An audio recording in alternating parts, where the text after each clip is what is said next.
کل دے درس کے اندر آداب مسجد اور آداب قبلہ دے متعلق فقہائے کرام دے چند اقوال تواڈے سامنے پیش کیتے سن۔ اس سلسلے نو اگے لے کے چلنے ہیں۔ فقہائے کرام فرماندے نے کہ مسجد دے اندر کچھ ضروری آداب جڑے نے نا انہاں دا لحاظ رکھنا بہت ہی ضروری ہے۔ فرماندے نے کہ جدوں مسجد دے اندر داخل ہوو تے جڑے مسجد دے اندر بندے بیٹھے نے انہوں سلام کرو،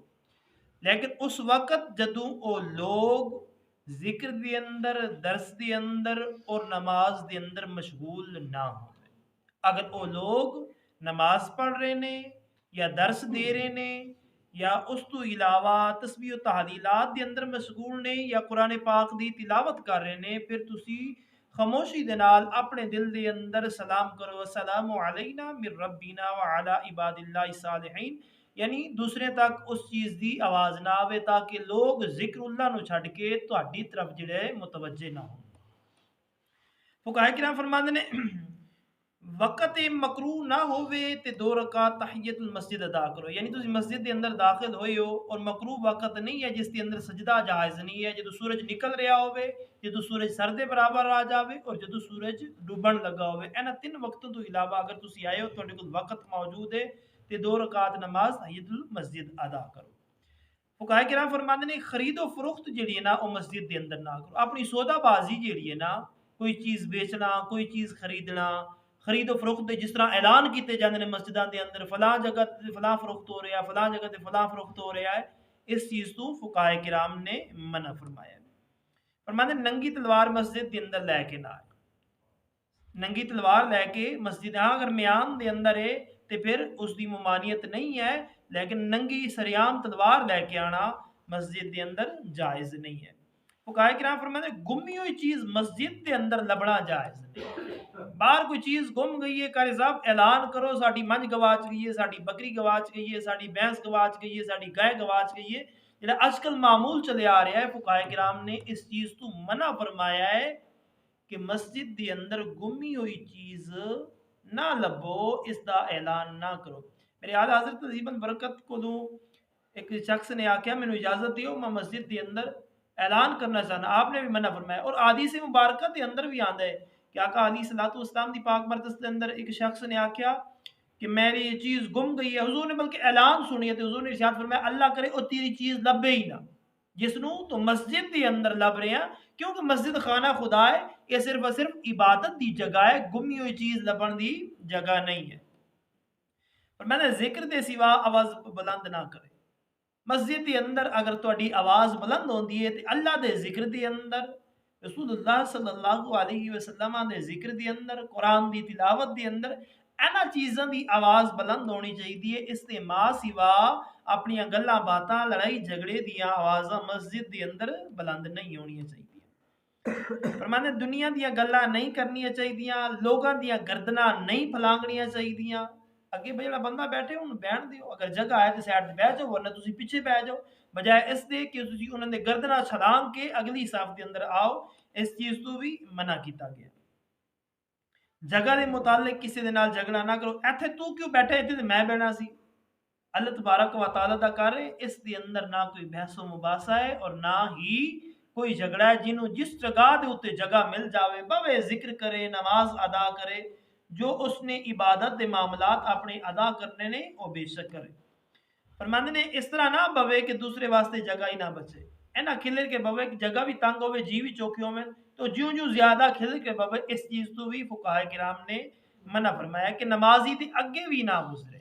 ایک بندہ نماز پڑھ رہا ہے اس دے اگے گزرنا اس چیز تو بھی منع کیتا گیا، مسجد دے اندر تھک اور کھنگار سٹن تو بھی منع کیتا گیا ہے، انگلیاں نو آپس دے اندر چٹکان تو چٹکیاں وجان تو بھی منع فرمایا گیا ہے، نجاست تو مسجد نو بچاؤ، چھوٹے بچیاں تو مسجد نو بچاؤ، پاگلاں کو بھی مسجد نو بچاؤ، یعنی نجاست والے کپڑے یا نجاست والا جڑا بندہ ہے وہ بھی مسجد کے اندر داخل نہ ہوئے، جڑے بالکل چھوٹے بچے نے جنہوں نے پتہ نہیں ہے پاکی پلیتی دا انہاں کو بھی مسجد نو بچاؤ، اگر کوئی پاگل ہے ذہنی توازن اس کا صحیح نہیں ہے درست نہیں ہے تو اس کو بھی مسجد نو بچاؤ۔ فرمایا مسجد کے اندر جگہ تنگ ہو گئی ہے تو جڑا نماز پڑھنا چاہتا ہے وہ بیٹھے انہوں کہہ سکتے کہ بھائی تھوڑا نال ہو جا، تو ذکر کر رہے ہیں یا تو قرآن پڑھ رہے ہیں، میں اس جگہ دے نماز پڑھ لواں، اس دے اندر کسی قسم دی کوئی ممانعت نہیں ہے، اگرچہ وہ بندہ ذکر کر رہا ہے، تلاوت کر رہا ہے، قرآن پڑھ رہا ہے یا اتقاف والا ہے، اس دے اندر کسی قسم دی کوئی ممانعت نہیں ہے۔ مسجد سائل نو دینا منع ہے، مسجد کا سپیکر کھول کے آگے منگ رہا ہے مینوں فلاں چیز کی ضرورت ہے، مینوں فلاں چیز کی ضرورت ہے، فقہائے کرام فرماندے نے مسجد دے علاوہ جڑا بندہ منگ رہا ہے انہوں دینا منع ہے، انہوں دینا منع ہے۔ اللہ دے گھر دے اندر کدو کہ اللہ کو سوال کرنا چاہیے، بندیاں کو نہیں سوال کرنا۔ یہ ساڈا ماحول بن گیا، ساڈا معاشرہ بن گیا، اسی آ کے سپیکر تے کھڑے ہو جانے مینوں فلاں چیز چاہیے، مینوں فلاں چیز چاہیے، میں فلاں گم ہو گیا، میں آپریشن کرانا، میں وغیرہ وغیرہ جو اج کل چل رہے نے، اس چیز تو فقہ حنفیہ دے معتبر اماماں نے منع کیتا ہے کہ اس طرح کرنا ہرگز ہرگز جائز نہیں ہے۔ نماز پڑھنے تو بعد مسلے نو لپیٹ کے رکھنا یہ اچھی گل ہے، اس دی اندر زیادہ احتیاط ہے، مگر بعض لوگوں دی عادت ہوندی ہے کہ جا نماز دا ایک کونا جڑا ہے نا وہ کلوز کر کے رکھ دیندے نے، اس دی کوئی اثر نہیں ہے فقہ حنفیہ دے اندر، اس چیز دی کوئی اثر نہیں ہے، لہٰذا یہ کچھ لوگوں نے اپنی عادت بنائی ہو، اگر لپیٹنا ہے لپیٹ کے ایک سائڈ تے رکھ دو، اس دے اندر کوئی ممانعت نہیں، ایک کونا چک چھڑنا یا آکھنا کہ اسی طرح اینو اس طرح نہیں رکھنا چاہیے، اس چیز دی شریعت مطہرات دے اندر نہ حدیث مبارکہ دے اندر نہ فقہ حنفیہ دے کسی امام دا کوئی قول موجود ہے۔ فرماندے نے مسجد دی چھت دے اوتے بار بار بغیر عذر تو چلنا مکروہ ہے، کم بھی کوئی کو نہیں جان بوجھ کے مسجد دی چھت تے چل جانا، چہل قدمی کرنا، یہ فقہائے کرام فرماندے نے مکروہ ہے۔ ہاں اس وقت جائز ہے جدو جماعت دا ٹائم ہو گیا ہے اور تھلے جگہ نہیں بچتی، بھئی جس طرح اکثر اوقات شہراں دے اندر مسجداں تنگ ہوندیاں نے اور نمازی زیادہ ہوندے نے، انہاں واسطے جائز ہے او تے نماز پڑھ سکدے نے، اور اس دے ماں سوا جائز نہیں ہے، چڑھے گا تو اس طرح کرنا مکروہ ہے۔ ہاں اگر کوئی کم دی مثال سپیکر خراب ہو گئے یا چھت چون لگ پئی ہے یا اور کوئی معاملات نے، عذر دی بنا دے اوتے چلنا جائز ہے، اس دے ماں سوا چہل قدمی وغیرہ یا اونجی چلنا اس چیز تو فقہائے کرام نے منع فرمایا۔ فقہائے کرام فرماتے ہیں قبلہ دی طرف جڑا نا ٹنگا پھیلا کے بہنا اے بھی مکروہ، قبلہ دی طرف پیر سیدھے کر کے بیٹھ جانا اس چیز تو فقہائے کرام نے منع فرمایا، فرماتے ہیں قبلہ دی جانب نشانے کرنے بھی مکروہ، قبلہ دی جانب کوئی شکار بیٹھا ہے اسی طرف سیدھا گولی چلانا یا تیر چلانا اس چیز تو بھی فقہائے کرام نے منع کیتا ہے کہ دوسری سائڈ تے چلے جائے یا ادھر دی سائڈ چلے جائے دوسری سائڈ چلے جائے، قبلہ دی طرف تیر پھینکن تو بھی فقہائے کرام نے منع فرمایا۔ یہ چند مسائل سن احکام مسجد دے متعلق اور احکام قبلہ دے متعلق، دعائے اللہ تعالی تانوں مینوں اسی ساریاں نوں مسجداں دا بھی آداب کرن دی توفیق عطا فرمائے اور قبلہ دا بھی آداب کرن دی توفیق عطا فرمائے۔ وما علینا الا البلاغ۔